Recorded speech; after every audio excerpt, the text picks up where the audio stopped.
Hey everybody, happy Sunday. It's been a while since I've sat in this particular room and filmed a video, so I feel like I'm a bit rusty. I don't think I've actually sat down and filmed a proper talking, chatting tea video for about a month now, so I'm probably gonna get my words slurred, just generally not be particularly good at this whole talking at the camera thing, but we will persevere and try, because today I have my August beauty favourites for you. So rambling intro out of the way, I've got quite a few bits to show you, probably a lot more than last month, where I didn't have that many beauty favourites at all, nothing much to talk about because I hadn't been trying out any new beauty products at all, whereas this month I kind of have. I've been trying out a few new bits. Now I'm back on solid ground and back in England. I've been testing out a few new things, and there's also some bits that I've been using for quite a while that I've really been enjoying and actually have meant to tell you about for so long, and I've only just really got around to it. So I think I'm going to start with those, and they are a shampoo and conditioner duo from the brand Windle and Moodie. Yeah, I just dropped one of these all over my floor and there's now conditioner on the carpet.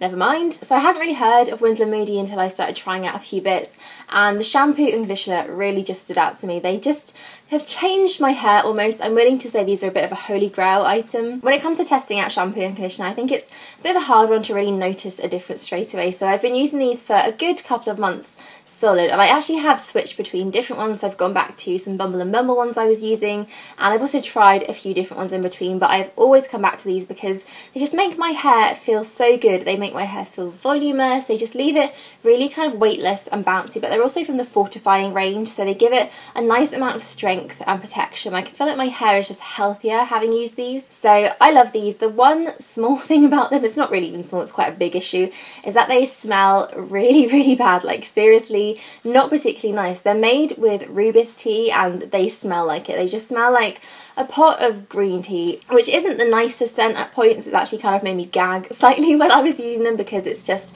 a very strong smell, but I think for what they're doing to my hair, I won't stop using them because they are just so good. So something else that I've been using alongside those two in the shower is this one from Aromatherapy Associates. This is their Revive Morning Bath and Shower Oil, and I've had this for so long. It's one of those staples that I think everybody's tried once and has it somewhere in a cupboard, but I'm not a massive bath taker, so I didn't really get much use out of this at all. Now I'm someone that really struggles to wake up in the morning. Even when I am awake and up and out of bed, I find it hard to just get on with things, and my brain isn't really in it until about midday. So this I've actually been pouring into the bottom of my shower, which seems like a bit of a strange way to use it, but it really does make a difference. So I just put a little bit in the cap and then sort of sprinkle it onto the bottom of the shower and run it, and then the steam just kind of works together with the oil and it makes this lovely kind of cloud of reviving, really energizing scent. The oil actually really works its way into your skin if you do that as well. It kind of just gets into the steam and just makes your skin a bit more hydrated. So when I step out of the shower, it's not dry and it's not kind of tight feeling like it usually is when I do come out of the shower. So I've been really enjoying using this, and it definitely helps me wake up in the morning. So anything that gets me out of bed and gets me a bit more alert and awake is always a winner. A few skincare bits that I've been trying and that I've been really into this month are from Fresh. This is the Lotus Youth Preserve Face Cream and the Rose Hydrating Eye Gel Cream. Now Fresh is a bit of an impossible brand to get hold of. They only really sell it in Harrods, and I think they have one store in London as well, and then you can't even get it shipped from Sephora, which is the most frustrating thing because it's such a nice brand. But I've been really into these two. The eye cream is lovely. It's a really hydrating, kind of lightweight gel. It's just very cooling, and sometimes when I wake up in the morning my eyes feel a bit sore and a bit irritated, so this is just the perfect thing to put on them for that. And then the moisturiser, the Lotus Youth Preserve Face Cream, is a really nice one again. It's hydrating, but it doesn't feel heavy on the skin. This one sinks in really beautifully actually. I think it'd be amazing if you did have really oily skin. For me, having dry skin, it's probably not the most hydrating thing that I could use, but underneath makeup this works amazingly. It's such a good priming base for foundation, and it just makes everything last a lot longer and look a lot fresher and better, so I've really been enjoying using this one. Speaking of foundation, this is probably my favourite thing from the whole month, and it's the Charlotte Tilbury Magic Foundation. Now I've had this for quite a while and I've been holding off talking about it because it only just recently came out, I think this week. I've mentioned it a few times, but it's been so hard not to just give this a massive rave review because it's an amazing foundation. I have it on today and I've been wearing it pretty much every single day that I know I want my skin to look just perfect, just flawless and even, and just really, really good for the whole day. Now this is definitely a full coverage foundation, so if you're after something that just makes your skin look amazing, this is the one. Because of that, it is slightly heavier, but it still feels very comfortable on my skin. It lets my skin breathe and it just feels really, really nice to wear. I really enjoy putting this one on. It's a very kind of smoothing finish foundation, so it gives just such a nice texture to your skin. It looks glowy, it looks fresh, but because it is so long lasting, it also sets down a little bit, so it's slightly powdery to the touch, but still looks really luminous and really lovely. So I think it's just an all-round winner. The packaging as well is just stunning, and honestly, I don't think there's anything that Charlotte Tilbury could get wrong when it comes to makeup. She just knows her stuff, and all of her products are beautiful. Next favourite is another super exciting one. I feel like I'm really excited about all my favourites this month, but this one I have been absolutely coveting, and it's the Jaclyn Hill for Becca highlighter. I finally got my hands on one of them. So this is the shade Champagne Pop, and I have no doubt that hundreds of people have featured this in their favourites this month because it's just such an amazing, amazing highlighter. Now I'm a fan of highlighter anyway. I love the stuff. I can't go without it. I think it's an essential when it comes to my makeup routine, but this just makes such a difference. It's such a beautiful kind of peachy, warm toned shade, which is really quite different to any highlighter that I've tried. Usually when they're quite warm toned, you can kind of see that little stripe of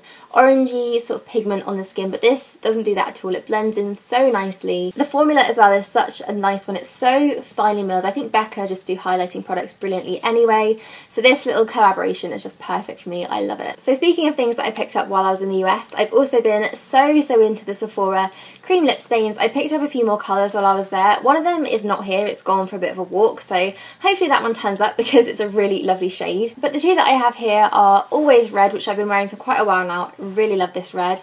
And then Strawberry Kiss, which is a new one. This is a really lovely pink. It looks quite pale in the tube here, but it comes out really intensely bright, really kind of warm tone, kind of a hot, bright pink. So this I have been loving. It's just the perfect colour for me. And the formulas of these are just amazing. I think they're so nice. They go on so pigmented, just incredibly pigmented. You need one swipe and you're done. And they just last for such a long time, but also stay very comfortable on your lips, which I think is quite a rare thing to find with liquid lip stains because they do tend to be a little bit more on the drying side. But these I love. I think they're so worth it. If you are going to Sephora and you want to pick up one thing, I definitely recommend these. On to my last favourite. I feel like I've just totally whizzed through all of those, so sorry if this is turning out to be a bit of a shorter video. But my last favourites are some nail polishes from Deborah Lippmann. Again, these are ones that I've been trying out this month and I'm just so impressed by them. I have the shade Miss Independent on my nails at the moment, which is a really pretty, very dark, plummy, purpley colour. And I feel like with all of these shades that I've picked out from the few that I have, they're very autumnal, they're very kind of dark, deep shades. I have a really beautiful kind of goldy, autumny glitter here, a dark one, and then more of a sandy nude shade. But in terms of the formula, they are just so long wearing, so pigmented. I have 2 coats of this on at the moment, but I didn't even really need that. I could have done it with just 1 coat, which I think is always the mark of a good nail polish. So these I love. I haven't even really touched an Essie nail polish or a Nails Inc one, which are my 2 sort of favourite brands, for a long time because I've just been sticking to these. So those are my final favourites. So I definitely feel like that was a bit of a whiz through. I think I've only been filming for 20 minutes and it usually takes me about an hour to film a video, so let's just see how this turns out when I edit it. But I hope you've enjoyed watching this. Give it a like if you did and subscribe if you're new, and I will see you all soon for some regular scheduled beauty programming. My videos have been a bit sporadic recently just because I haven't really been here to sit down and film them, so I'm really sorry about that, but hopefully you should be seeing a lot more content coming soon. So thank you for watching again and I will see you all soon. Bye!